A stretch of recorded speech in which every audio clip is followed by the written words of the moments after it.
Hello friends, कैसे हो आप सब। तो आज हम बीपीएससी 101 के एक और वीडियो लेके आ गए हैं। इससे पहले एक वीडियो आ चुकी है, तो अगर आपने वीडियोस नहीं देखी है वो वाली तो आप देख लेना, लिंक मिल जाएगा डिस्क्रिप्शन में। दोनों वीडियोस का लिंक एक के साथ में होगा, मतलब जितनी भी आगे होंगी अभी तक आपको मिल जाएगी सारी। ठीक है, तो शुरू करते हैं आज का वीडियो। ये दिसंबर 2024 का लेटेस्ट क्वेश्चन पेपर जो है उससे क्वेश्चन मैंने उठाए हैं, जो मुझे लगे इंपॉर्टेंट मैंने उठाए हैं। ठीक है, कुछ मुश्किल है कुछ ईजी है। सबसे पहला क्वेश्चन थोड़ा मुश्किल है देखने में कि ये एक प्रतिनिधित्व लोकतंत्र क्या होता है।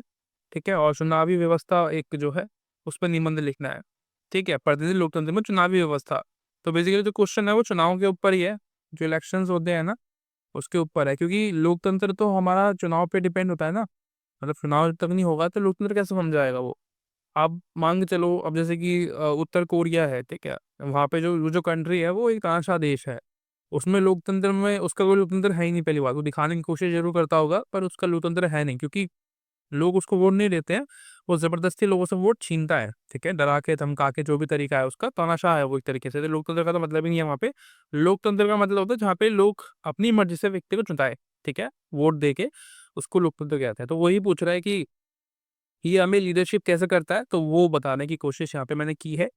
सबसे पहला जो है, इसमें अर्थ समझो पहले कि क्या होता है प्रतिनिधित्व लोकतंत्र का मतलब। तो एक प्रकार की प्रक्रिया होती है, ठीक है, प्रोसेस है। प्रतिनिधित्व लोकतंत्र जो है एक प्रोसेस है जिसमें माध्यम से नागरिक अपनी प्रतिनिधियों प्रतिनिधियों का चुनाव करता है। यानी कि जैसे कि आप हैं, हम हैं, अगर हमारी एज 18+ है तो हम लोग चुनाव में जो है वोट डालते हैं और उस व्यक्ति को जिताते हैं जो हमें लगता है कि ये हमारे हिसाब से ठीक है। अब वो जीते ना जीते पर हम वोट जरूर देते हैं उस व्यक्ति को, है ना, और देना भी चाहिए।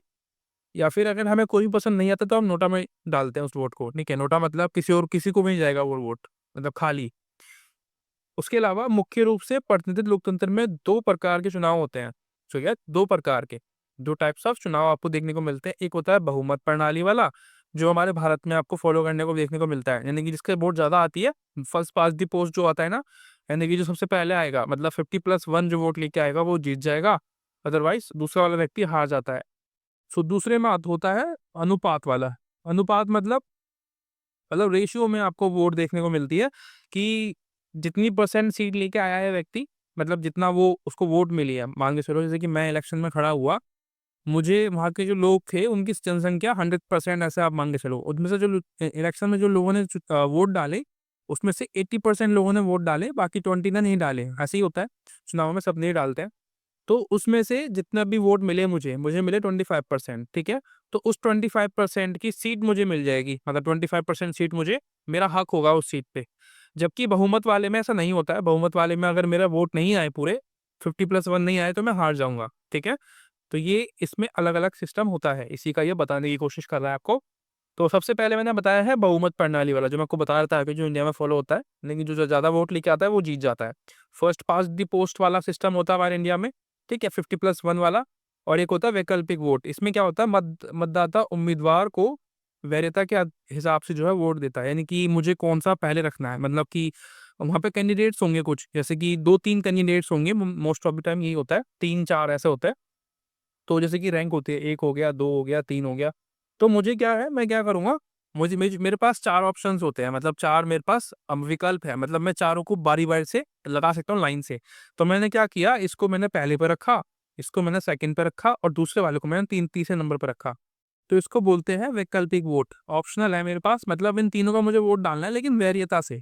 पहले मेरे को कौन सा रखना है, उसके बाद दूसरा कौन सा रखना है, इस तरीके से। ठीक है, तीसरा होता है मतपत्र प्रणाली, यानी कि टॉप के जो भी उम्मीदवार होते हैं, जैसे कि पहले तो 4-5 उम्मीदवार थे। ठीक है, फिर बाद में लोगों ने वोट डाले, डालने के बाद क्या हुआ, 2 लोग बच गए। ठीक है, लेकिन चुनाव तो एक व्यक्ति के लिए ही होना है ना, मतलब एक व्यक्ति चुना जाएगा ऑब्वियसली। जैसे कि प्राइम मिनिस्टर है, तो प्राइम मिनिस्टर सिर्फ एक ही व्यक्ति बन सकता है, ऐसा नहीं 2 लोग बन जाए। तो उसके लिए हमें क्या करना पड़ेगा, 2 लोग हो गए, पता चल रहा है 1 और 2। ठीक है, 2 रैंक वाले लोग आ गए। तो अब दोबारा चुनाव होंगे और इन दोनों में से कोई जो सबसे पहले नंबर पर आएगा वो जीतेगा। ठीक है, मतलब इसको बोलते हैं दो मतदान प्रणाली। यानी कि 2 लोग बच गए हैं, उनमें फिर जो है लड़ाइयाँ होती है, मतलब लड़ाई मतलब इलेक्शन होता है दोबारा से। ठीक है, ये हो गया बहुमत वाला। अब आता है समानुपातिक प्रतिनिधित्व प्रणाली वाला, यानी कि वही रेशियो वाला मैंने आपको बताया था, जिसमें आप जितना आपको वोट मिलता है उस हिसाब से आपको सीटें दी जाती है। ठीक है, अब जैसे कि लोकसभा के इलेक्शंस हुए अभी फिलहाल में, तो उसमें जो सीटें थी, जैसे कि अब जैसे कि बीजेपी सबसे ज़्यादा सीट लेके गई थी ऑब्वियसली, ठीक है, ऐसी सरकार है दिल्ली में। तो मान के चलो बीजेपी के पास 90% सीट थी दिल्ली की, ठीक है, एग्जाम्पल के लिए मान लो। तो 90% सीट होगी दिल्ली की, तो दिल्ली को इतना जो है मतलब वोट मिली है 90%, तो इसकी सीट भी 90% ही होगी। ठीक है, अगर दूसरे वाले व्यक्ति को 10% वोट मिली तो उसकी सीटें 10% होगी, मतलब उसका भी अधिकार होगा उसके ऊपर इनडायरेक्टली। ठीक है, ये थोड़ा ऐसा होता है, ये इंडिया में नहीं होता है। इस ऐसा जो है इंडिया में नहीं देखने को मिलता है। ठीक है, ये कहीं और देशों में होता है। एग्जाम्पल के लिए आपको बताया 25% सीट हो गई और 25% आपको वोट मिले थे, 25% आपको सीट मिलेगी फिर वहां पे। ठीक है, और ये मतलब इसका मतलब फायदा क्या होता है, जो छोटी मोटी पार्टियां होती है ना उनको भी आगे आने का मौका मिल जाता है। जैसे कि मान चलो मैंने कोई पार्टी शुरू की, ठीक है, तो जैसे कि इन कोई भी मतलब एग्जैक्ट XYZ पार्टी शुरू की, तो उसमें मुझे 10% वोट मिल गए लोगों से। 10% का मतलब मेरा जो भी वहाँ पे सीटें थी उसमें 10% का जो एक शेयर है, मतलब कि एक जो भागीदारी है वो मेरी भी है, मैं भी अपना 10% का काम मेरा होगा उसमें, इस तरीके से। ठीक है, समानुपात वाले में। उसके अलावा इंडिया की अगर बात करें, सेपरेटली इंडिया में बात करें, तो इंडिया में जो है आपको पता है सार्वभौमिक होता है, यानी कि सभी को वोट डालने का अधिकार है जो 18 से ज़्यादा होता है। ठीक है, और हमारे यहाँ पे ईवी जो इलेक्ट्रिकल मशीन होती है उसका इस्तेमाल हम करते हैं। ठीक है, नोटा भी होता है हमारे उसमें। आप किसी को भी ना डालना चाहे तो आपको भी ऑप्शन दिया जाता है कि आप किसी को भी ना डालें। ठीक है, उसके अलावा एकल सदस्यता निर्वाचन क्षेत्र, यानी कि फर्स्ट पास द पोस्ट जो होता है, आपको एक इलेक्शन में एक व्यक्ति को चुनना होता है, एक लीडर को चुनना होता है। ठीक है, प्राइम मिनिस्टर एक ही हो सकता है, चीफ मिनिस्टर एक ही हो सकता है, सांसद एक हो सकता है, और एमएलए एक हो सकता है। इनके वोट होते हैं ना, और पार्षद के भी वोट होते हैं हमारे इंडिया में। जैसे कि शहरों में तो पार्षद होते हैं, और गाँव में जो पंच होते हैं वो उनके होते हैं। ठीक है, पंचायत व्यवस्था जो होती है। आरक्षण में आपको मिलता है, आरक्षण भी है इंडिया में SC ST और महिलाओं के लिए। सार्वजनिक आयोग की बात होती है यहाँ पे, यानी कि निर्वाचन आयोग होता है हमारे इंडिया में, यानी कि इलेक्शन कमीशन जो होता है उसमें 3 सदस्य होते हैं। ठीक है, मतलब एक मुख्य होता है, बाकी 2 अन्य होते हैं उसके हेल्प के लिए, आपको ये होना चाहिए पता। उसके अलावा अनुपातिक प्रतिनिधित्व, यानी कि जो राज्यसभा होती है उसमें ये वाला सिस्टम होता है। राज्यसभा मतलब जो सभा होती है ना, पार्लियामेंट की 2 कमरे होते हैं ना, पार्लियामेंट में 2 कमरे होते हैं, एक लोकसभा, एक राज्यसभा। तो ये राज्यसभा वो वाली सभा होती है। ठीक है, इसमें जो इलेक्शंस जो चुन के जो लोग आते हैं ना, कुछ लोग तो होते हैं जो कि हमारे द्वारा चुने हुए लोग जो होते हैं ना उनको चुनते हैं। जैसे कि हमारे यहाँ के MP जो होंगे, जो हमने सिलेक्ट किया होगा, जिनको जिताया होगा वोट देके, तो वो MP जो है राज्यसभा के जो मेंबर्स होते हैं ना उनको चुनते हैं कि भाई आप जाओ हमारी तरफ से वहां पे बैठो। इस तरीके से जो है इसका अनुपात प्रणाली के हिसाब से होता है। ठीक है, हमारे MLA, हमारे MPs उनको चुनते हैं। राइट, अब आगे चलते हैं। सेकंड क्वेश्चन आता है आपका, राजनीतिक सहभागिता क्या होती है, एक्सप्लेन करने के लिए कह रहा है। तो जैसे कि नाम से पता चल रहा है, यानी कि अपनी पॉलिटिकल में थोड़ी-सी अपनी भागीदारी को बढ़ाना, अपनी को दिखाना, वोट डालना, ये सब हमें पता होता है। पर थोड़ा-सा एक्स्ट्रा हमें लिखना है क्योंकि हमें 4 पेज भरने चाहिए, तो उस हिसाब से मैंने लिखा है इसको कि भाई वही भाग लेना। अब चाहे आप खुद इलेक्शन लड़ रहे हो या आप वोट डाल रहे हो, ठीक है? या आप किसी पार्टी के लिए बोल रहे हो कि ये पार्टी अच्छी है, मेरे हिसाब से अपनी राय रखना बहुत ज़रूरी है ना? अब इसका मतलब ये नहीं है कि हम लड़ने लगे आपस में कि नहीं मेरी पार्टी ज़्यादा अच्छी है, तेरी पार्टी तो बहुत बेकार है। ये नहीं होता है, मतलब अपने आप तथ्य पेश कीजिए लोगों के सामने कि क्यों आप ऐसा कह रहे हो। अदरवाइज़ हम जो है अब कुछ भी मान लेते हैं चीज़ों को लेके, पर हमें अपनी राय रखने की वो होनी चाहिए, ठीक है? इसमें जनता की भागीदारी देखने को मिलती है। प्रभावित करना, यानी कि जनता की भागीदारी मतलब पता है ना आपको, लोग पार्टिसिपेट करते हैं इलेक्शंस में, उसको बोलते हैं। और अपनी जो प्रभावित मतलब होता है इफ़ेक्ट करना, मतलब अपनी लोगों मतलब जैसे कि हम लोग हैं ना, तो हम लोग अपने हिसाब से अपनी सरकार को चलाएँ। हम बताएँ सरकार को भी क्या करना चाहिए आपको, इसको बोलता है प्रभावित करना। और लोकतंत्र का आधार होता है क्या? इलेक्शन, राजनीति, ठीक है? ये राजनीति जो है ना, ये लोकतंत्र को लेके चलती है। अगर लोकतंत्र में राजनीति अगर खराब हो, गंदी राजनीति हो, तो वो लोकतंत्र खराब हो सकता है, ठीक है? तानाशाह में बदल सकता है। तो ये भी आपको याद रखना है। इसमें आता है मतदान करके आप कर सकते हो ऐसा। इनको आपको एक्सप्लेन करना है, ठीक है? 2 3-3 लाइन में, इतने में आपका काम चल जाएगा, 5-4 पेज आपके भर जाएँगे आराम से, इतने ही भरने होते हैं। चुनाव अभियान में भाग ले सकते हो आप, दबाव समूह के रूप में काम कर सकते हो आप। ठीक है, प्रदर्शन और विरोध कर सकते हो आप, सार्वजनिक चर्चा कर सकते हो आप लोगों के साथ बैठ के कि भाई हमें जो है इस बार मौका देना चाहिए। सीएम कौन बनना चाहिए, पीएम कौन बनना चाहिए, तो इस हिसाब से आपको जो है डिसीजन देना होता है। अपने लोगों से बात करिए, करना चाहिए हमें। हम थोड़ा बहुत, हम लोग जागरूक नहीं है पॉलिटिक्स को लेके, हम लोग बहुत ज़्यादा सीरियसली रहते हैं कि भाई नहीं, मैं तो बात ही नहीं करूँगा, अगर मैं बात करूँगा तो मैं तो मार दूँगा किसी को भी। तो ये नहीं होना चाहिए ना, हमारे विचार ज़्यादा इंपॉर्टेंट है, ना कि हमारे लड़ाई झगड़े एक दूसरे को लेके कि मेरी पार्टी ज़्यादा बेस्ट है। आप प्रूफ करिए कैसे बेस्ट है। उसके अलावा सरकारी समितियों में भागीदारी आपको करनी चाहिए, ठीक है। सरकारी समिति यानी कि जो भी समिट होती है सरकार की, उसमें आप पार्टिसिपेट करें, उनको समझे कि सरकार क्या करना चाहती है इस बार। अब जैसे कि बजट आता है तो आप बजट को पढ़ो, समझो कि क्या सरकार कहाँ पे कितना खर्च करने वाली है, कैसी सरकार है, यह आपको पता चल जाता है। इसमें एग्जाम्पल्स हो सकते हैं आपके कि चुनाव में भागीदारी करना, महिलाओं की सीटें देना, जैसे कि हमारे 73 और 74 अमेंडमेंट में दिया गया था। 73 पंचायत निकाय में और 74 नगर पालिका में जो इलेक्शंस होते हैं पार्षद के लिए, और 73 में आपको पंचायत में यानी कि पंच के जो इलेक्शंस होते हैं वो आपको देखने को मिलते हैं। और दबाव समूह बन सकते हैं इसमें, ठीक है, दबाव समूह आपको मिलते हैं जगह जगह पर। सामाजिक राजनीतिक आंदोलन आपको देखने को मिलते हैं, लोगों के द्वारा किए जाते हैं ऑब्वियसली, ठीक है, समाज में जो आंदोलन किए जाते हैं चीज़ों को सुधारने के लिए उसके अंदर, ठीक है, ये एग्जाम्पल्स हैं किसके, भागीदारी के। आप इस तरीके से आप भागीदारी करते हो अपनी राजनीति में, ठीक है, ये तरीका होता है चुनाव में मतदान करके, महिलाओं को बढ़ावा देके। और महिलाओं का भी कर्तव्य है कि वो आगे आके इलेक्शन लड़े, डरे ना, ठीक है, दबाव समूह बनाएं लोग अपने, ताकि सरकार थोड़ी-सी जो है अपनी हद में रहे, ठीक है, सामाजिक आंदोलन करें हम लोग, पॉलिटिकल जो है आंदोलन करें, ये सारी चीज़ें हम कर सकते हैं। उसके अलावा तीसरा क्वेश्चन है, राजनीति का अर्थ क्या होता है? ये आपको पता नहीं होता है बहुत सारे लोगों को, इसलिए मैंने लिख दिया क्वेश्चन। ये क्वेश्चन आपके एग्ज़ाम में आया था, ठीक है? तो इस बार भी आ सकता है, तो आपको पता होना चाहिए ज़्यादा शब्दों में कि क्या होता है। तो नॉर्मल चीज़ें इंट्रोडक्शन में आप लिखेंगे कि राजनीति प्लस नीति, राजनीति होता है मतलब कि ठीक है, ऐसा कुछ ज़्यादा कुछ ख़ास नहीं है। उचित समय पर, उचित स्थान पर, उचित कार्य करने की कला राजनीति कहलाती है, ठीक है? यानी कि सही समय पर, सही स्थान पर, यानी कि आप पता चल रहा है, आप कहीं गए हो, आपने देखा कि भई इस कंडीशन बहुत ख़राब है इस जगह की, तो कंडीशन क्यों ख़राब है पहले आप ये समझेंगे ना कि पानी की व्यवस्था सही नहीं है यहाँ पे, तो पानी के लिए आप काम करेंगे, तो आप आपने उचित निर्णय लिए उस जगह को देख के। फसल नहीं उग रही है, क्यों नहीं उग रही है? क्योंकि पानी नहीं है। उस हिसाब से आप एक्शन लेंगे कि भाई पानी की व्यवस्था की जाए, यहाँ पे लोगों को पानी की सहूलियत दी जाए। तो आपको जो है इलेक्ट उस समय में आपको पॉलिटिकल एक लीडर कहा जाएगा। इसकी परिभाषाओं में आपको देखने को मिलता है जैसे कि शासन और सत्ता जिसके पास होती है वो राजनीति कर सकता है। ठीक है? लोगों की शासन का मतलब क्या होता है? सत्ता का मतलब क्या होता है? लोगों की एक तरीके से उसको सपोर्ट है, तो वो व्यक्ति पावरफुल होगा फिर। ठीक है? सामाजिक जीवन का आप जो है मैनेजमेंट कर पाते हो, लोगों को बता पाते हो कि उसको करना क्या है, कैसे करना है, आप लोगों के लिए हेल्प करते हो, उनके लिए नाली की व्यवस्था अच्छी कर पाते हो। ठीक है? सड़कें बनाते हो, पानी की व्यवस्था कर पाते हो आप उनके लिए, ये मैनेजमेंट बोलता है।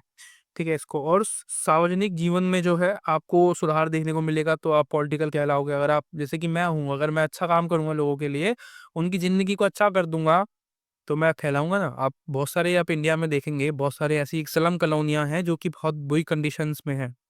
मतलब वहाँ के लोग बहुत बीमार रहते हैं क्योंकि आस-पास में नाले हैं। तो उस कंडीशन को ठीक किया जाए, उन लोगों को वहाँ से शिफ्ट किया जाए क्योंकि वो नाला तो हटने से रहा वहाँ से, ठीक है? क्योंकि वो हटेगा भी नहीं। उसको नाले को या तो हम सफाई करें उस नाले की, ठीक है? और सीवेज जो व्यवस्था है उसको अच्छा किया जाए, अदरवाइज़ उन लोगों को वहाँ से स्थापित किया जाए, किसी और जगह पे फ्लैट दिए जाए उन लोगों को ताकि वो वहाँ रह सके, अच्छे कंडीशन में। हितों का समन्वय हम कर सकते हैं, वर्गों का, विचारों का, सभी जिला प्रकार के जो वर्ग होते हैं, उनके विचारों को हम साथ में लेके चलें। पॉलिटिकल व्यक्ति जो होता है उसका ये सारा कर्तव्य होता है कि वो ये सब चीज़ों को देखे, सँभाले, ठीक है? ऐसा ना हो कि वो आपस में लोगों को लड़ाए। महत्व की बात की जाए तो व्यवस्था और स्थायित्व यानी कि लॉ एंड ऑर्डर जो है वो स्थापित किया जाए, लोगों में शांति बनाए रखे, ये भी पॉलिटिकल व्यक्ति का काम होता है, ठीक है? एक लीडर का काम होता है। समस्या को समाधान करे, प्रॉब्लम सॉल्व करता है, ऑब्वियसली उसका महत्व इसलिए भी है। नीति बनाए लोगों के लिए, उनके हक के लिए, प्रतिनिधित्व करना उनका, लीडरशिप करना। अधिकार और जो कर्तव्य है, वो उन्हें बताना कि आपके क्या-क्या राइट्स हैं। अगर आपको कोई परेशान करता है, तो आपको क्या करना चाहिए, ये व्यक्ति का काम होता है पॉलिटिकल का, ठीक है? एक लीडर का काम होता है। अगला क्वेश्चन है राजनीतिक रूढ़िवादिता। ये थोड़ा-सा मुझे अच्छा लगा टॉपिक कि एक आप समझ लेंगे कि पॉलिटिकल का मतलब क्या होता है, ठीक है? पॉलिटिक्स का मतलब क्या होता है। दूसरा पॉलिटिकल में रूढ़िवादिता क्या होती है, ठीक है? रूढ़िवादिता का मतलब मैंने आपको बताया यहाँ पे कि एक विचारधारा है ये भी, ठीक है? कुछ ज़्यादा ख़ास नहीं है, बस एक सोच है रूढ़िवादिता। जैसे कि हम नाम से बोलते हैं ना, रूढ़ि है ये, पुरानी सोच वाला व्यक्ति है, तो वही पुरानी सोच। यानी कि जिसमें हम एक प्रकार की पॉलिटिक्स, जैसे कि हमारे राजा-महाराजा करते थे ना, पंडित करते थे उस समय के, वर्ण व्यवस्था वाली जो पॉलिटिक्स होती थी, उसको रूढ़िवादिता बोलते हैं हम लोग। उसमें वो लोग जो भी चेंजेस होते हैं ना, उनको एक्सेप्ट नहीं करते हैं। वो नहीं चाहते कि समाज में बदलाव हो। वो नहीं चाहते कि भई लोग आगे बढ़े, महिलाएँ भी काम करें, जो पिछड़े समाज के लोग हैं वो भी आगे आए। तो वो वाली पॉलिटिक्स को हम बोलते हैं रूढ़िवादी राजनीति, ठीक है? ये मैंने आपको समझा दिया है। आगे चलते हैं। मुंगे सिद्धांत में इसमें क्या आता है कि परंपरा, इसको यहाँ पे जो है सबसे इम्पोर्टेंट होती है परंपरा। यानी कि अगर आप उसको तोड़ेंगे तो आपको सज़ा होगी। नियम कानून नहीं होते यहाँ पे, परंपरा इम्पोर्टेंट है, धर्म इम्पोर्टेंट है कि भई जो चल रहा है वही चलेगा, ठीक है? महिलाएँ घर में काम कर रही हैं तो वही काम करेगी, और जो शूद्र है, जो काम कर रहा है पहले से वही काम करेगा, ठीक है? उसके अलावा पदानुक्रम प्राधिकार, यानी कि परिवार, धर्म, इसका महत्व ज़्यादा होता है। एक हायरार्की बना के रखते हैं, यानी कि सबसे घर में जो सबसे मेन व्यक्ति होगा वो पुरुष होगा, उसकी चलेगी घर में, इसको हायरार्की बोलते हैं। ठीक है? सीमित सरकार होती है, सरकार का मतलब ही नहीं होता पहली बात तो, सरकार सीमित मतलब घर के मामलों में वो हस्तक्षेप नहीं करती है, ठीक है? अभी तो आप देखते हैं कि लड़की जैसे कि शादी-ब्याह होने के बाद ही 2 महीने के बाद ही लड़की जो है डाइवोर्स का केस डाल देती है अपने पति पे, डाइवोर्स का या किसी भी प्रकार के तरीके से। बहुत सारी लड़कियाँ नहीं करती, कुछ लड़कियाँ ऐसी हैं जो कि गलत तरीके से लोगों को ठगने का काम भी करती है, उनकी बात कर रहा हूँ मैं। तो वो क्या करते हैं उस कंडीशन में कि वो जिससे उन्होंने शादी की है उसको ठगने का काम करती है फिर, ठीक है? पूरी मतलब जब तक वो मरेगा नहीं बंदा, वो उसको ठगती रहेगी। तो ये भी एक प्रकार की प्रॉब्लम है। उस समय नहीं था ऐसा, उस समय समाज का दबाव ज़्यादा था। तो कहीं-कहीं अच्छा भी होता है, पुरानी समस्या, पुरानी चीज़ें जो होती है, पर कहीं-कहीं बेकार भी होती है। सामाजिक स्थिरता आपको देखने को मिलती है इस कंडीशन में, यानी कि सब कुछ सिंपल रहता है, कोई भी ऐसा नहीं होगा कि गड़बड़ होगी, फास्ट चलेगा, सब कुछ नॉर्मल चलता है। इसमें आपको राष्ट्रवाद देखने को मिलता है कि भाई मेरा देश महान, बाकी सब बेकार। ये वाली व्यवस्था देखने को मिलती है। जैसे कि इंडिया में हम लोग जो है इंडिया को बहुत अच्छा मानते हैं, अच्छी बात है, हम इंडियंस हैं, आप अपने देश को लेके प्यार करते हैं, तो इसका मतलब ये नहीं है कि हम लोग आँख मीच लें।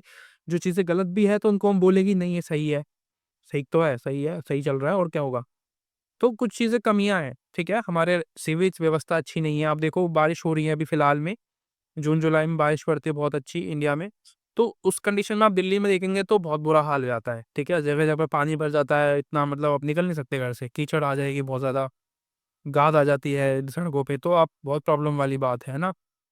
तो इसको अच्छा करने के लिए हमें जो है सोचना चाहिए। ऐसा नहीं है कि हम राष्ट्रवादी हो जाएँ उस कंडीशन में। राष्ट्रवादी होना अच्छी चीज़ है, लेकिन एक हद से ज़्यादा नहीं होना चाहिए, ठीक है? मानव को सामाजिक नियमों के द्वारा नियंत्रित करना, यहाँ पे ये भी कंडीशन थी कि लोगों को ना एक नियम बना दिया कि भई ऐसा-ऐसा ही होगा, यही होता है, ऐसे ही होगा, ठीक है? तो ये भी एक प्रॉब्लम वाली बात थी उस समय। तो ये रूढ़िवादिता होती है पॉलिटिक्स की। इसके टाइप्स होते हैं बहुत सारे, जैसे कि पारंपरिक रूढ़िवादिता, यानी कि ये सामाजिक अनुक्रम पे डिपेंड करती है। ब्राह्मण, क्षत्रिय, वैश्य, शूद्र, ये परंपरागत होती है। ये घर में पापा की चलती है इसमें, ठीक है? इसमें टाइप्स होते हैं, मतलब एक तो पुरानी चलती हुई आ रही है, मतलब हायरार्की जो होती है, यानी कि ब्राह्मण, क्षत्रिय, वैश्य एक पिता के चलते हैं घर में, ठीक है? और इसमें राज्य का जो हस्तक्षेप होता है वो कम होता है, पॉलिटिकल पार्टी बिल्कुल भी इसमें इंटरेस्टेड नहीं होती है। पहले के समाज में नहीं होता था कि भई राजा आके अपने घर में आपकी सुलह करा रहा है, नहीं था ना ऐसा। अब होता है, आप सरकार के पास जाओ, यानी कि न्यायालय के पास जाते हो आप, तो आपको मिलता है कुछ, ठीक है? आपकी मियाँ-बीवी की आपस में लड़ाई हुई है तो आप लड़की चली जाएगी, कोर्ट पता चल रहा है, तो फिर उस समय में वो कोर्ट का काम है उनके बीच में सुलह कराना, या डाइवोर्स चाहते हैं तो डाइवोर्स कराना। अभी तो डाइवोर्स तो नहीं होते हैं, वो डायरेक्टली जो है फिर उससे एक तरीके से एलिमनी का केस उस बन जाता है, उसको एलिमनी देनी पड़ती है फिर लड़की को। उसके अलावा सामाजिक रूढ़िवादिता होती है, यानी कि समाज में लोग क्या सोचते हैं, वो ज़्यादा मैटर करता है। एक व्यक्ति की नहीं चलती समाज में फिर, ठीक है? वो पूरा समाज जो बोलेगा वो ही इम्पोर्टेंट होगा, बाकी सब बेकार है। राजकोषीय रूढ़िवादिता होती है, यानी कि अब खर्च कम होता है लोगों की ज़िंदगी पे, लोगों की लाइफ पे, हॉस्पिटल नहीं बनाए जाते। अब आपको देखने को सब कुछ होता है ना, पहले नहीं होता था ऐसा, ठीक है? सरकार हमसे पैसा लेती थी पहले। अब जैसे कि हमारे जो राजा-महाराजा थे, हमसे पैसा लिया करते थे, वो लोग टैक्स वसूल करते थे। लेकिन क्या उन्होंने हम पे खर्च किया कभी? नहीं किया, अपने ऊपर खर्च किया उन्होंने। हमारे लिए कभी सड़कें नहीं बनाई, हमारे लिए कभी कोई किसी प्रकार का न्यायालय नहीं बनाया, किसी प्रकार का हॉस्पिटल नहीं बनाया। तो आज होता है खर्च, ठीक है? प्रोग्राम चलाए जाते हैं, बेटी बचाओ, बेटी पढ़ाओ। अब वो पढ़ रही है या बच रही है ये तो पता नहीं, पर चलाए जाते हैं। ठीक है, तो ये आज का टॉपिक है। कैसा लगा वीडियो आप मुझे बताना कमेंट करके, और thank you so much for watching. ऐसी वीडियोस के लिए आप मुझे सब्सक्राइब कर सकते हैं और कमेंट कर सकते हैं और वीडियोस के लिए। तब तक के लिए मिलते हैं अगली वीडियो में। Bye bye.